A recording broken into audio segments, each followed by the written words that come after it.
Ringville episode, NIno Black. Yo, what's up, everyone? How you doing? My name is Kevin Herrera Sanchez, KHS, and welcome to another episode of Ringville out in Las Vegas. Today, I have the absolute pleasure of sitting down with somebody who's wrestled for Arizona Wrestling Federation, Future Stars of Wrestling. He is a barber, weightlifter, father, wrestler, and chicken wing expert. The menace to society, NIno Black. How you doing? I'm doing well, man. I'm doing well. How about yourself? I'm doing pretty good, yo. It's hot out here. Yeah, but other than that, are you enjoying it? Oh, absolutely. I went sightseeing yesterday. It was like, shee, just A lot to do. OD. It's a lot to drink, and it's a lot of money to lose out here. Yo, for real, yeah. And a lot of ways to lose it. I had to set a cap for myself, you know? It's like, yo, Kev, this is what you're cool with losing. Out here, but I feel like once you step outside, you spend $150 a day, no matter what you do. No matter what you do. Even when you stay in the house, you're spending like 50. It's like, it's ridiculous. But born and raised out here, right? Yes. Born and raised. What was your time like coming up? I'm from Las Vegas, North Las Vegas at that. And out here we call it Northtown. And it's just like, it's kind of similar to Cali in a way, like where, I don't know if anybody out here knows about gang culture or whatever, but like they have every gang on the same damn street. Okay. Just like a 5-minute drive away from it. Yeah. You know what I mean? And that's exactly where I grew up in Northtown. Right there, like near Cheyenne and Pecos. Okay. Yeah. How did you find wrestling? My cousin actually stayed around the corner from me. He met Dean Malenko at the airport. Okay. And that's how he got into wrestling. So he used to come over to the house and always turn it on and everything like that. And the first person I saw was Hulk Hogan, and I really wasn't interested. So like maybe, fast forward probably a few years later, the next person I saw was Stone Cold Steve Austin. And I'm like, yo, this mother is dope. He's crazy.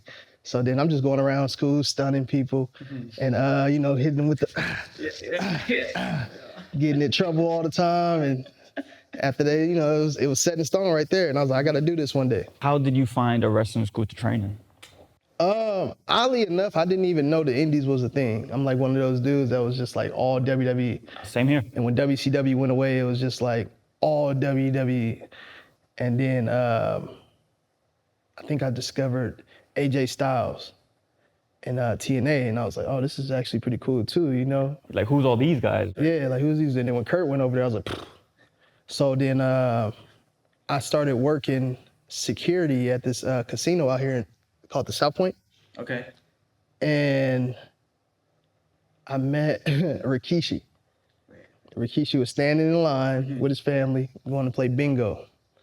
And I'm like, yo, this is crazy. I tried to play it off. I'm like, man, come up here, you go in first. And he's like, really? And then we built like a relationship out of that.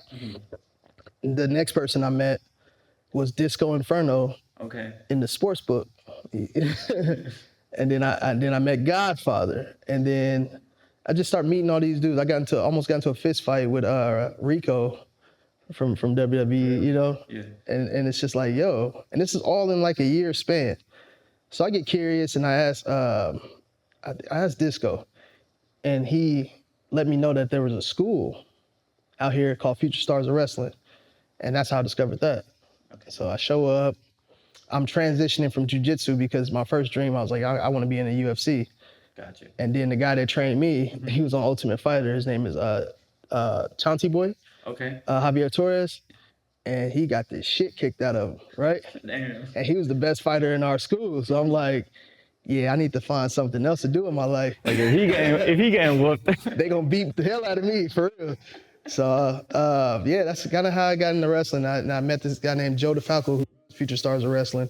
Okay. He's an asshole, but I'm just kidding. in like a lovable way, right? Yeah. He's just he's a New York guy.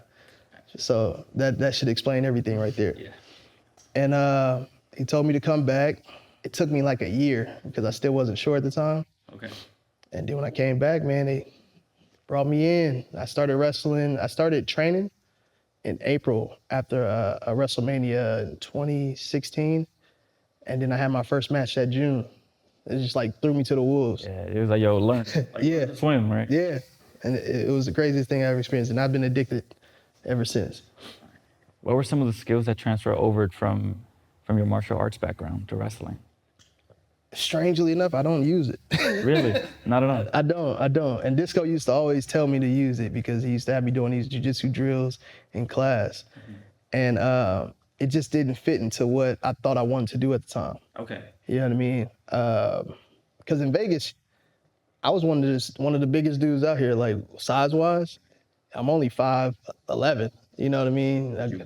Yeah, I'm a little wide. So I just didn't want to do anything of that nature. I just wanted to hook and throw. You know what I mean? Wrestle like a big dude. Yeah. And then when I went other places, I was like, shit. Yeah, you do big too. Like, Yeah, oh yeah, you big. That's a big Samoan. Okay. so when you're like, figuring out your in-ring style and just kind of training as much, what's like your first few matches like?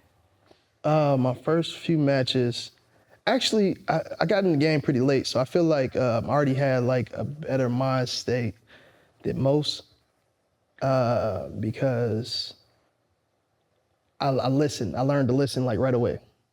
And then with that came along with me paying more attention to like the people that were training me. Okay. So then like, okay, this is how you formulate a match. So I feel like I had a decent amount of first couple matches. I might go back and watch. I don't know. But I feel like they did pretty good. I feel like I did pretty good. I still do some of the stuff that I did back then too. Yeah, I will say that. Yeah, I definitely do.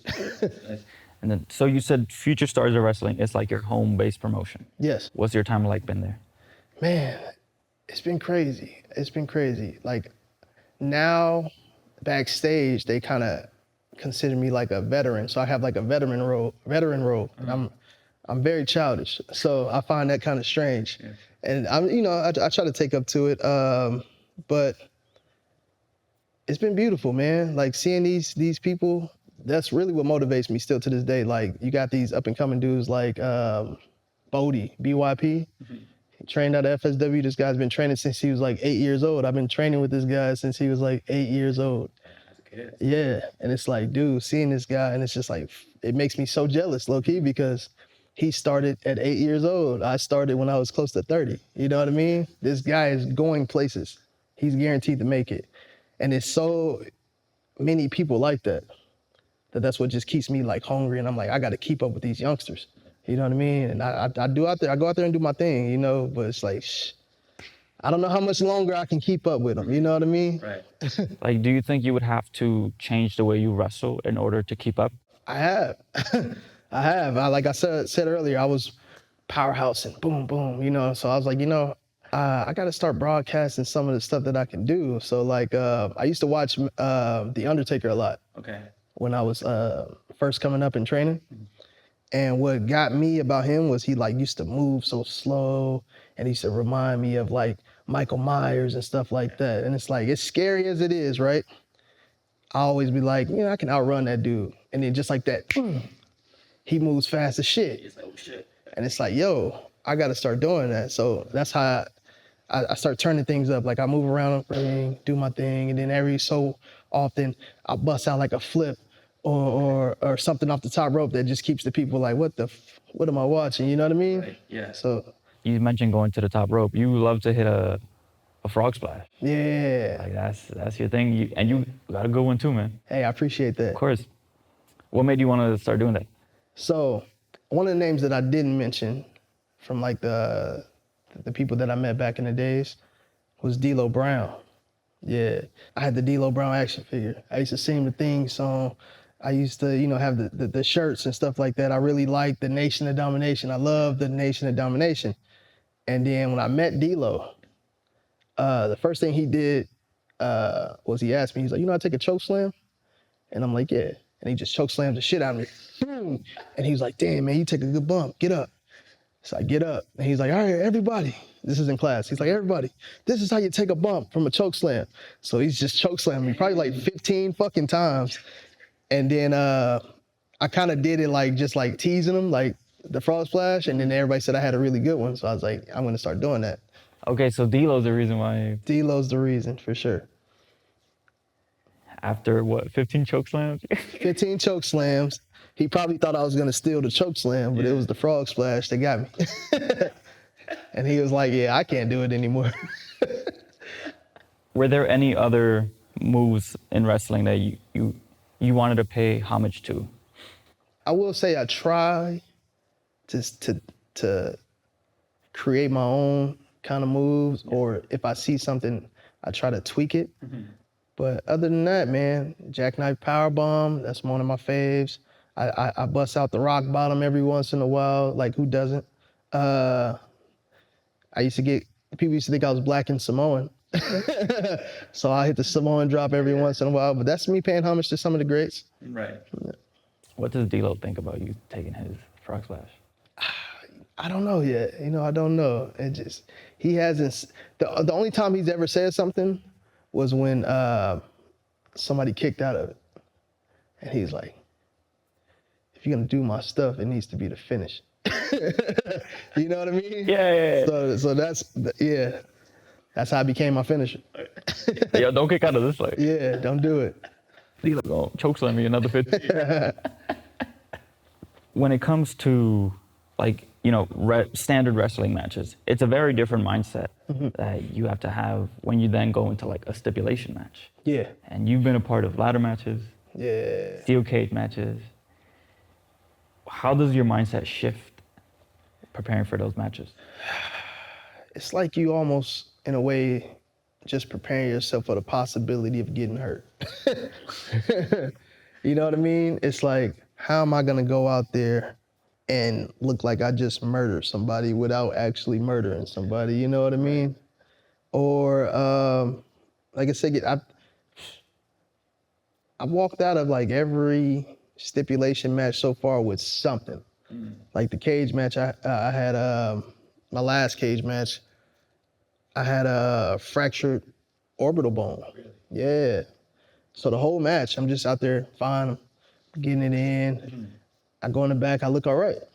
And then when I get home, I blow my nose and like my eyeball feels like it's about to fall out of my face. It's just swole up like a balloon, like a cartoon character or something like that. I go into these matches kind of expecting the worst. So when I walk out fine, I feel like, all right, I did my thing. Now it's on to the next. But my favorite type of match so far is the street fight. We got our own version of it out here called the Northtown Street Fight, man. Yeah, and we bring out everything. So what's everything? Like the last one I had, I brought out those Fisher-Price basketball goals? Yeah. Yeah, I brought out one of those. I bust a move on my boy, hit the alley. Yeah. I gotta show you the clip. I gotta show you the clip. But yeah, we bring out some wild stuff, man. That's one of my favorite matches. What's scarier to you, a ladder match or a steel cage match? Steel cage match. Steel cage match. I've had one in Knox Pro Wrestling, Rikishi's school. And that was the hardest cage I've ever been in. I'm like, man, this is terrifying. Like, it just feels like if you put your hand up, it looks like something in jail. Like, you put your hand up, you might get shocked. So all right, I don't want to do that.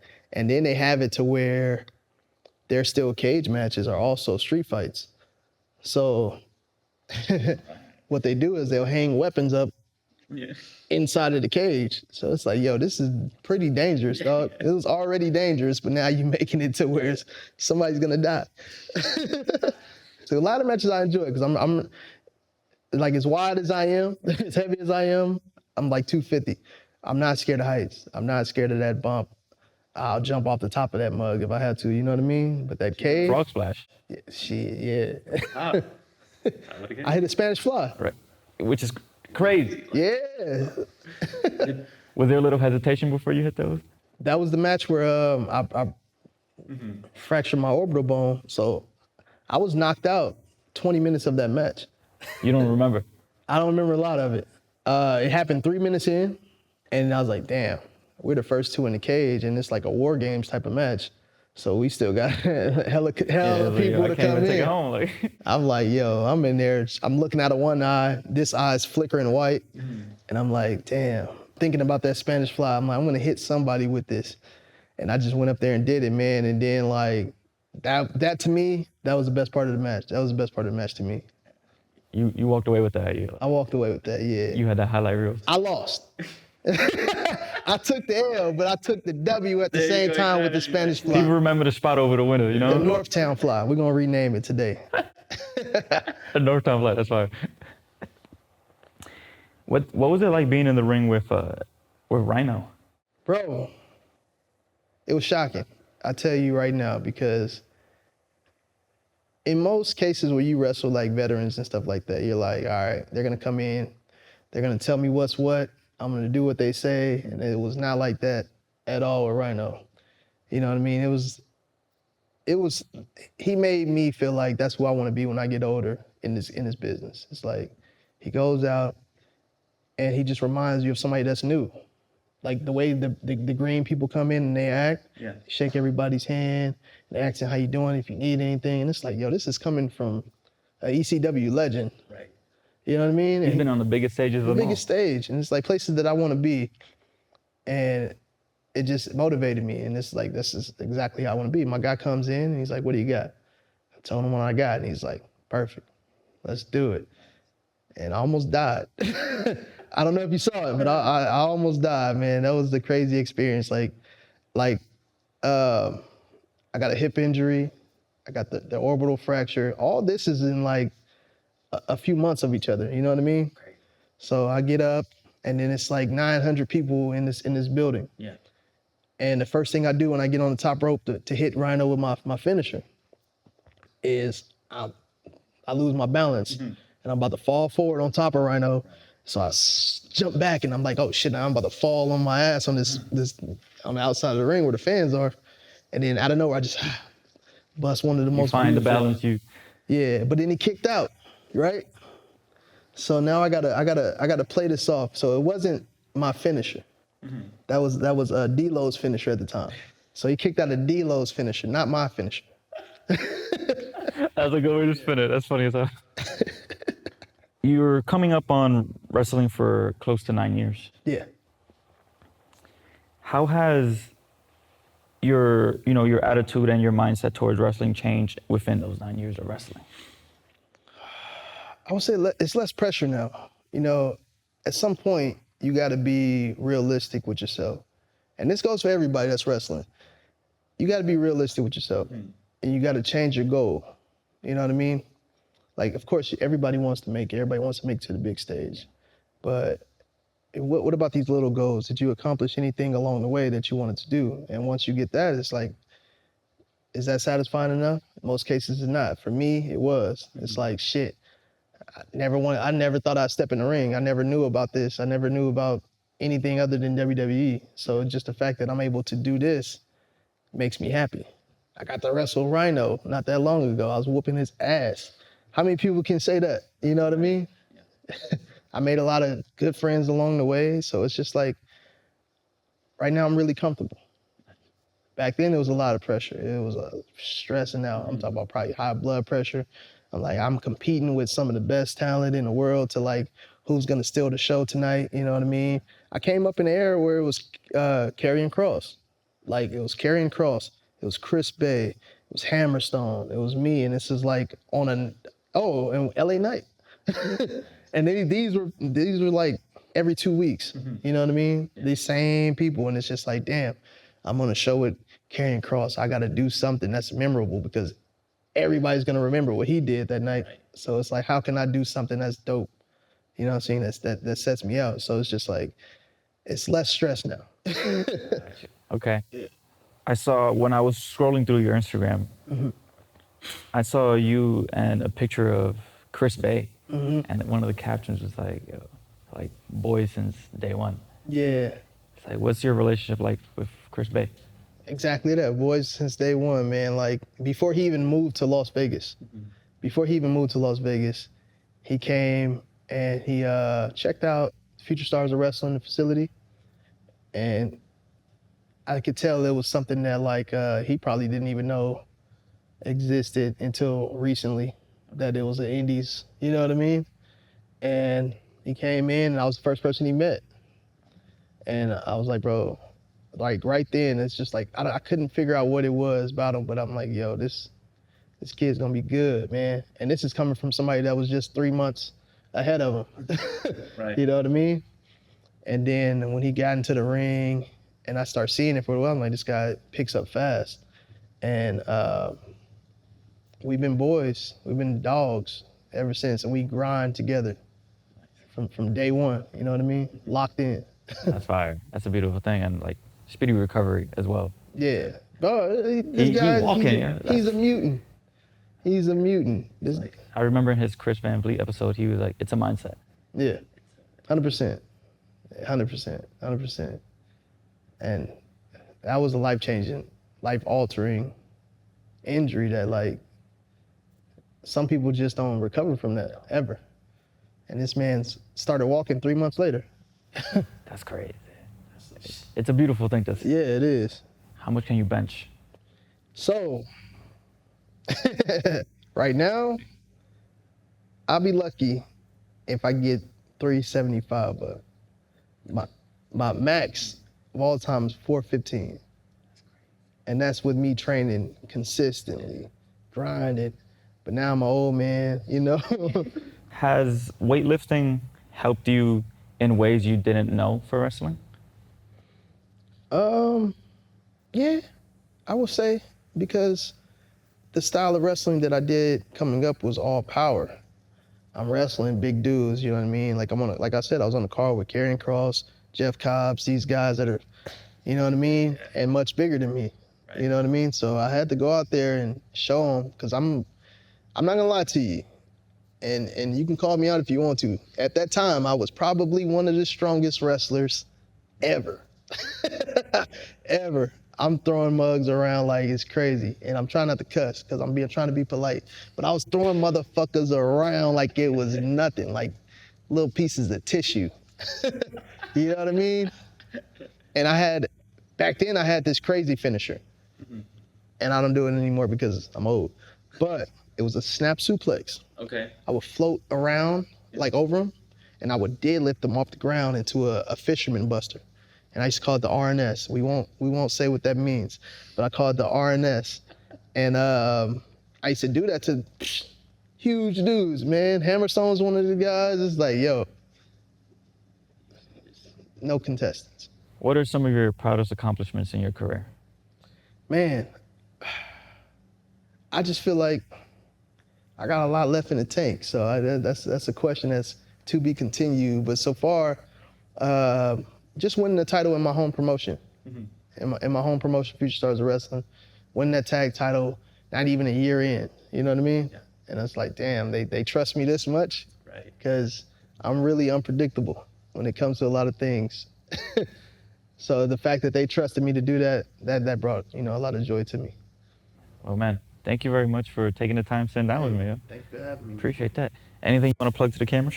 Follow me on Instagram or all social media outlets, NIno Black 702. And I really appreciate y'all. Catch up with y'all later down the line. Hit me up if you need a fresh haircut or whatever the case is. I might hook my boy up later, you know what I'm saying? Yes, sir. Yeah. Appreciate that, man. Well, yo, thank you very much for taking the time, sitting down with me. Hey, absolutely. And until next time, everyone. Peace. We out.